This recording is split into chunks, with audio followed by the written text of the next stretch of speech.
बता दें कि पीटीआई के मुताबिक अप्रैल में लोकसभा चुनाव होंगे, इस तरह की खबर आ रही है। 5 चरणों में इन चुनावों की तैयारी का पूरा कार्यक्रम बन रहा है और फरवरी या मार्च में जो तारीखें हैं उनका ऐलान भी हो सकता है। इसीलिए सबसे बड़ा सवाल यहां पर यही उठ रहा है कि जिस पार्टी की तरफ से और जिस पार्टी के पीएम उम्मीदवार की तरफ से कहा जा रहा है कि कांग्रेस मुक्त भारत बनाने की तैयारी है, यानी कि नरेंद्र मोदी, उनके रास्ते में कहीं अरविंद केजरीवाल सबसे बड़ी अड़चन बनकर न आ जाए, ये सवाल उठ रहा है। हमारे साथ आज की इस चर्चा में खास मेहमान मौजूद हैं। बीजेपी से सुधांशु मित्तल जी हमारे साथ हैं।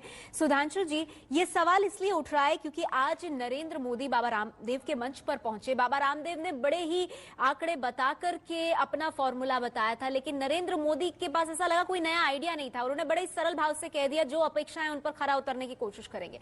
दूसरी ओर अरविंद केजरीवाल, जो कि दिल्ली की सत्ता में आने के बाद से लगातार जनता से जुड़ी बातों को उठाने का दावा कर रहे हैं। आपको लग रहा है कहीं 272 प्लस का जो मिशन है उसमें सबसे बड़ा रोड़ा अरविंद केजरीवाल ही ना बन जाए आप लोगों के लिए?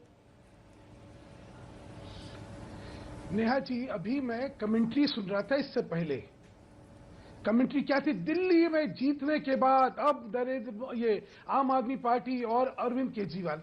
अरे दिल्ली में जीते कहां है, पहले तो ये समझा दीजिए मुझे। 32 हमारी है, 28 उनकी है और हम पराजित हैं, वो विजेता है। नहीं, आपने तो खुद ही सरकार नहीं बनाई ना। और विश्लेषण, एक सेकंड देखिए, सरकार बनाना और जीतना दो अलग अलग चीजें हैं। आप जिसको अभी मैं देख रहा था आधा घंटा पहले, जिसको गाली दे रहे हैं उसका समर्थन ले रहे हैं, जो गाली दे रहा है वो समर्थन दे रहा है। ऐसी सरकारें ऐसी बनाते रहे, हमें उसमें कोई फर्क नहीं पड़ता। लेकिन जो जनादेश था उसका गलत बयानी करना ये तो ठीक नहीं है। जीत हमारी हुई है, जीत आप उनकी बता रहे हैं। दूसरा देखिए, मूल्यांकन और विश्लेषण जो है उसमें जो है तथ्यों के आधार पर होना चाहिए। ठीक है। मोदी जी का जो है ये आगे का रास्ते में रोड़ा हो जाएंगे। अरे भाई, अभी ये क्या कह रहे हैं? हम जो है हम हरियाणा में लड़ेंगे, दिल्ली में 10 सीटें, हरियाणा में 7 सीटें, दिल्ली में। आप जानती हैं वीरता की अगर क्रम में आप आइए तो सबसे बड़ा प्रदेश है यूपी, 80 सीटें। हरियाणा है 15वां नंबर पे, दिल्ली है 16वें नंबर पे। आप किस चीज का परिप्रेक्ष्य क्या देख रहे हैं? 28 विधानसभा, अभी दिल्ली का भी समझा देती हूँ आपको। दिल्ली में 7 लोकसभा। मुझे भी सुन लीजिए। नहीं, आप अपनी बात रखिएगा, लेकिन आपने सवाल उठाया है कि ये क्यों सवाल पूछा जा रहा है, तो कम से कम फिर उसका जवाब मुझे देने दीजिए। जो शहरी वोटर है उनकी वजह से ये सवाल पूछा जा रहा है। 200 सीटें, जिनमें से 131 सीटों पर कांग्रेस और बीजेपी के बीच सीधा सीधा मुकाबला होता है, वहां पर अरविंद केजरीवाल एक बड़ी फोर्स बनकर उभर सकते हैं। वो हिंदी बेल्ट, वो शहरी इलाके जहां मोदी का प्रभाव माना जाता है, वहां अरविंद केजरीवाल सेंध लगा रहे हैं, ये दिख रहा है। तो इसको मानने में दिक्कत क्या है? चुनौती क्यों नहीं मानते? अच्छा कहा आपने। सुनिए ना, 121 में से 72 पे अभी चुनाव हुए हैं। ये जो 121 सीटें हैं उनमें 72 पे चुनाव हुए हैं। 72 में 62 पे भाजपा जीती है, 8 पे कांग्रेस और 2 पे अरविंद केजरीवाल है सिर्फ। दिल्ली में 7 सीटों में भी अगर विधानसभा के चुनाव को आप लोकसभा के वाइज इसको एक्स्ट्रापोलेट कर लीजिए तो सिर्फ 2 लोकसभा में जीते हैं। ठीक है। पूरा देहात गायब है, पूरा सारा गायब है। अरे मैं इसलिए कह रहा हूं, आप तथ्यों के आधार पर विश्लेषण करिए या मूल्यांकन करिए, वहां तक तो ठीक है। क्योंकि हम एक रोमांटिक नोशन को लेकर चले और हमें आगे बढ़ाना है, ये तो ठीक नहीं है। ठीक है सुधांशु जी, मैं इसका जवाब ले लेती हूँ। आप आधार पे सवाल उठा रहे, तो हमारे साथ आम आदमी पार्टी से गोपाल राय जी मौजूद है। गोपाल राय जी, इससे रोमांटिक नोशन बता रहे हैं सुधांशु मित्तल जी। बीजेपी में कोई से अप्रासंगिक बता रहा है, कोई बेमानी बता रहा है, अब एक रोमांटिक नोशन की बात आ गई और कहा यह जा रहा है कि सिर्फ 28 सीटें आपको मिली हैं, वक्त आपके पास बड़ा कम है। 3-4 महीने में आप कौन सा करिश्मा कर लेंगे लोकसभा चुनाव में? हम कोई करिश्मा नहीं करने की स्थिति में। करिश्मा तो उस वोटर को करना है जिसने दिल्ली में करिश्मा किया है। सुधांशु जी, कम से कम ये तो आज कह रहे हैं कि 2 सीट है आम आदमी पार्टी की। चुनाव से पहले तो कहते 0 सीट है, 1 सीट पा जाए मुश्किल है। आम आदमी ने अपने दम पे 28 सीट जीती है। ये पार्टी की जीत नहीं है, उन लोगों की जीत है जिन लोगों ने इन कांग्रेस और भाजपा की नीतियों से जिनकी जिंदगी तबाह हुई है। वो मतदाता विकल्प ढूंढ रहा है। निश्चित तौर पर दिल्ली में आम आदमी की 28 सीटें आने के और सरकार बनने के बाद जो 32 हम जीते वो किसकी जीत है? नहीं, वो किसकी जीत है वो आप जानते होंगे। नहीं, आप जानते होंगे किसकी जीत है और कैसे आप जीते हो, आपको पता है। तो जिन लोगों ने हमें 32 सीटें जिताई है वो क्या थे? वो जनता जिसने हमें 32 सीटों से जिताया है वो नकारा जनता थी, वो जनता गुमराहित थी, वो जनता। पिछली बार कितने पाए थे आप? ये क्या गलत है? पिछली बार कितने पाए थे? 23 पाए थे। हम पिछली बार कितने पाए थे आप? और चलो तो 23 से आप 32 पा गए। 32 हैं। आप एक देखो ऐसा है सुधांशु जी, आंख बंद करने से सच्चाई खत्म नहीं हो जाती है। आज इस देश के अंदर आप किसी शहर में, किसी कस्बे में, किसी नौजवान से, चलिए ठीक है, आप दोनों अपनी बात रख रहे हैं। गोपाल जी, आप अपनी बात संक्षेप में खत्म करें।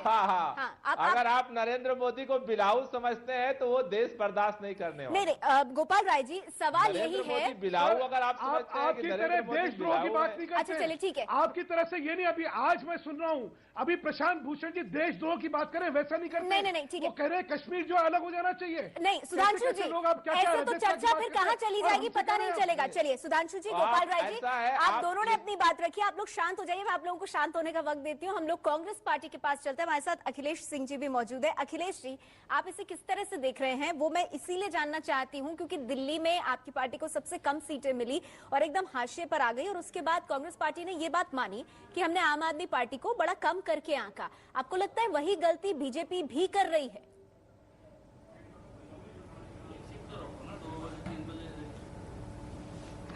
पहले मैं बाबा रामदेव के प्रश्नों का जवाब दे दूं जिनका शुभारंभ आपने किया था। दो बातें की थी, बीजेपी रामदेव और आम पार्टी। तो ये जो रामदेव जी हैं, ये महिला के सलवार सूट में ज्यादा हमें अच्छे लगते हैं देश में। ये जो आज ज्ञान बघार रहे थे मंच से और उसके पहले प्रेस कॉन्फ्रेंस से, उसके पहले अगर ये कह देते कि माननीय मोदी जी जो आपके रैलियों पे अरबों खरबों खर्च हो रहा है, वो कौन सा पैसा खर्च हो रहा है, वो यदि कह देते कि आपके मंत्रिपरिषद में जो दागी मंत्री हैं, वो सजायाफ्ता मंत्री हैं, उन्हें आप कब बाहर रुखसती कर रहे हैं, वो अगर ये कह देते कि येदियुरप्पा को आप लेकर के क्या हमारी विचारधारा को आगे बढ़ाते हैं, तो ज्यादा अच्छा संदेश देश को गया होता। खैर, उनका दोहरा चरित्र, हमें उन्हें मुबारकबाद देते हैं। ठीक है।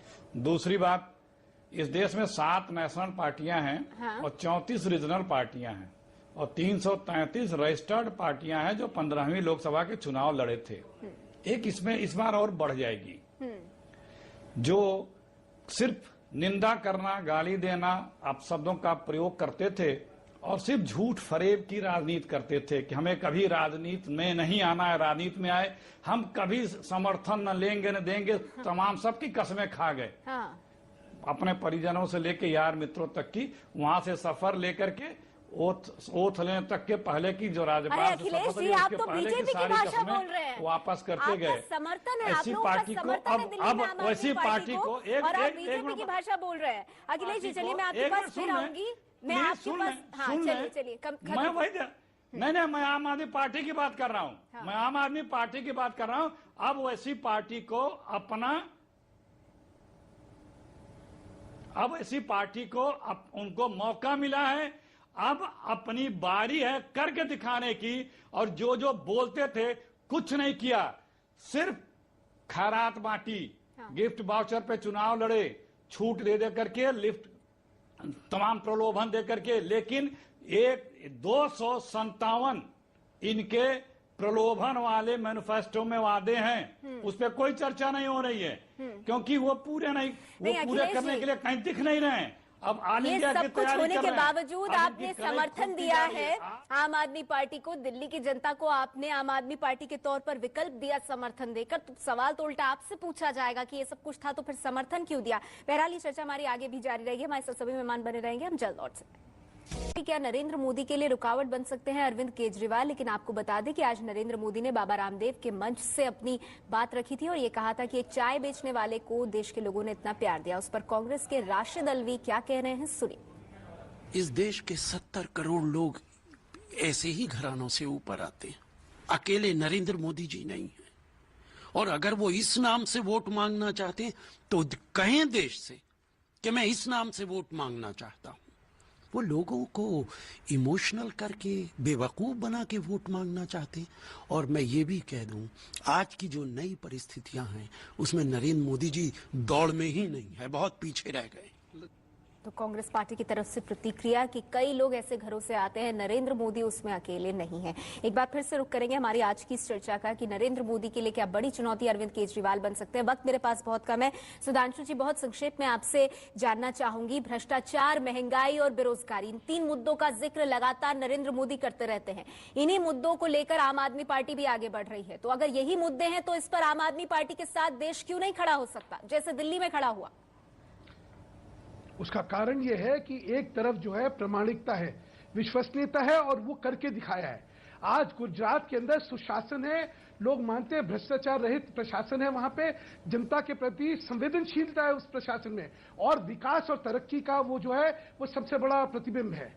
वहां उसकी जगह इनका क्या है, इनके इल्यूजनरी प्रोमिसेस है, प्रोमिसेस विच आर इल्यूजन्स। क्यों अभी तक तो जो कहते आए सब पलट गए।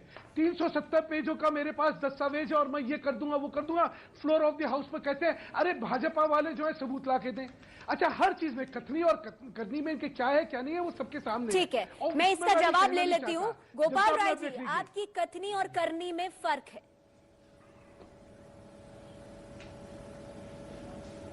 केवल भाजपा और कांग्रेस को लगता है, लोगों को तो ये लगता है कि हम जो कहते हैं वो करते हैं, और इसीलिए लोग इतनी एक साल की पार्टी के साथ इतनी मजबूती के साथ खड़े हुए हैं।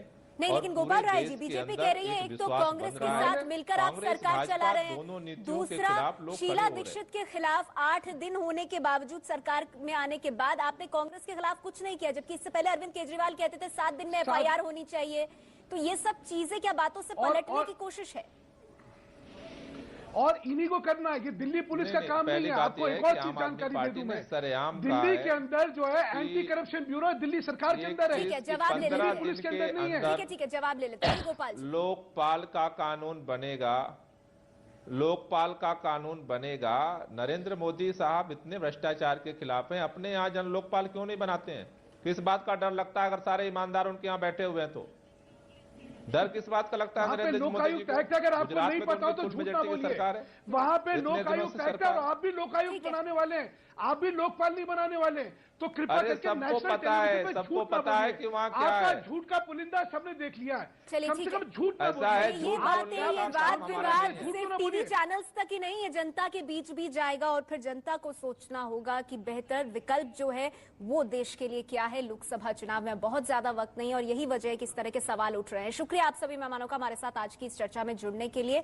आपको इस वक्त की एक अहम खबर दे दें, जस्टिस गांगुली इस्तीफा दे सकते हैं, ये इस वक्त की बड़ी खबर है। Justice A.K. गांगुली, जिन पर की अपने इंटर्न से यौन शोषण का आरोप लगा, जस्टिस गांगुली पश्चिम बंगाल मानवाधिकार आयोग के अध्यक्ष हैं। लगातार उन पर दबाव पड़ता रहा इस्तीफा देने का और अब यह खबर आ रही है कि जस्टिस गांगुली अपने पद से इस्तीफा दे सकते हैं। रुक रहे कुछ देर के लिए, ABP न्यूज पर आगे देखिए व्यक्ति विशेष अरविंद केजरीवाल।